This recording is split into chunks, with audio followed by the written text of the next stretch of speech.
La formation en équimotricité se compose de plusieurs modules dont seul le premier est indispensable pour pratiquer sous l'appellation déposée équimotricité. Le mot équimotricité est protégé par un copyright depuis 2015. Cette formation est conseillée par l'Association nationale française des enseignants moniteurs d'équitation. Elle est également reconnue comme une activité admissible aux heures de perfectionnement des intervenants certifiés par Cheval Québec. Que ce soit en Europe ou ailleurs, vous recevrez une attestation certifiant de votre participation. Celle-ci vous donnera du crédit auprès des professionnels et chez les parents des enfants que vous allez recevoir. Les prérequis demandés sont d'être à l'aise avec le cheval, à pied, en selle, lors des soins, etc.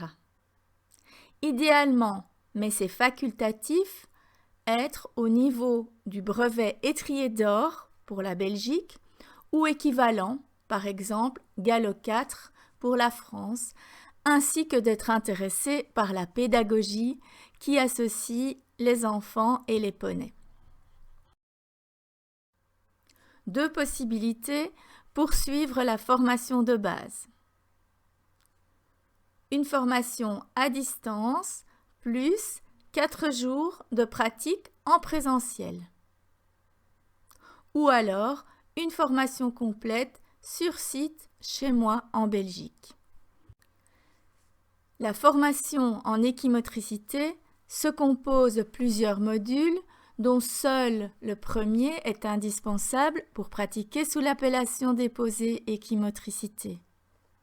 Cela signifie que vous devrez attendre d'avoir suivi la partie pratique pour annoncer à votre clientèle que vous êtes équimotricien.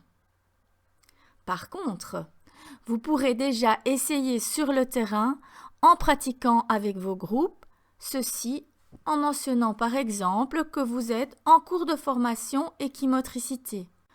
Cela nous amènera aussi à avoir des échanges très intéressants lors de la deuxième partie de votre formation. Si vous n'avez pas l'occasion de pratiquer, peu importe la raison, ce n'est pas grave. Dans ce cas, réfléchissez aux actions, aux réactions, aux gestes, aux émotions, aux changements que vous allez observer dans la vie de tous les jours, chez vous et chez les autres. Ça devrait être intéressant. Attention, pour la France, les personnes désireuses de pratiquer l'équimotricité, un enfant en selle, un enfant à pied, contre rémunération, la législation française exige une formation de base telle que moniteur-animateur, accompagnement de tourisme équestre, équithérapie, etc. Par contre, si les deux enfants restent à pied, la dite formation pourrait suffire agrémentée de toutes les couvertures d'assurance nécessaires. Pour le Québec, afin de répondre aux normes demandées par les assurances canadiennes, il est obligatoire que le poney soit tenu par un adulte. La méthode sera donc adaptée avec un enfant, un poney et un adulte.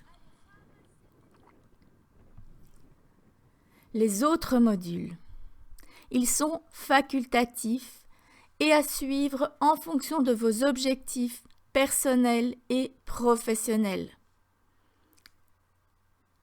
Dès le module 1 réalisé en ligne, vous pourrez suivre le module sur les stages et le module de ressourcement.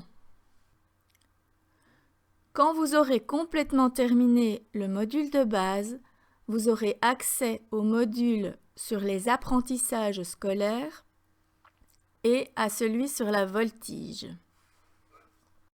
à propos des notes de cours et des livres disponibles.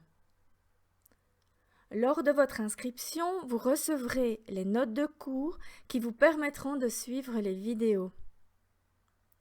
Par ailleurs, vous avez aussi la possibilité de vous procurer dans les lieux de vente partenaires la dernière édition du livre Équimotricité qui contient l'ensemble des modules de la formation, excepté le module voltige qui fait l'objet d'un livre séparé.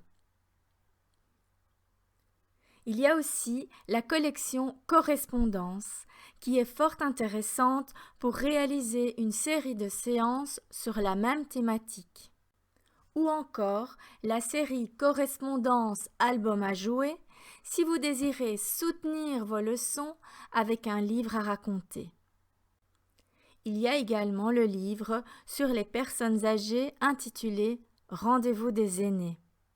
Dans ce livre, vous pourrez découvrir les bienfaits que les animaux de compagnie apportent à la personne âgée.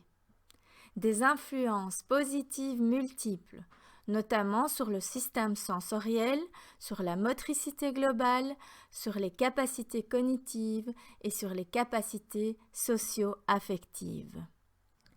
Envie de vous inscrire? Je vous attends. Contactez-moi par email, par Facebook, par Messenger. À très vite.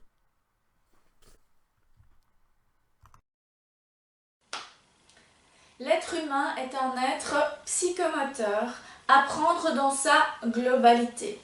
Donc il va se construire à partir du lien. Nous avons la base de la pyramide avec, on retrouve les trois pôles, donc cognitif, affectif et moteur. Voilà. Au centre, nous avons ce qu'on appelle le corps-sujet. Voilà qui achève le schéma corporel. Donc, si je fais un petit résumé, dans le schéma corporel, nous avions 4 grands points. La perception du corps, la perception et la localisation du corps dans l'espace, la disponibilité motrice immédiate et la disponibilité motrice nécessitant une représentation mentale et un contrôle des attitudes et des mouvements à effectuer. Nous sommes alors calqués sur l'enseignement maternel. Nous avons fait des groupes. Nous avions alors tableau. Alors, un parcours. Donc, les parcours sont des boucles, des petites balles à picot. Je m'en sers par exemple dans l'histoire. Voici les différents jeux d'extérieur que j'intègre régulièrement dans les différents parcours d'équimotricité que j'élabore.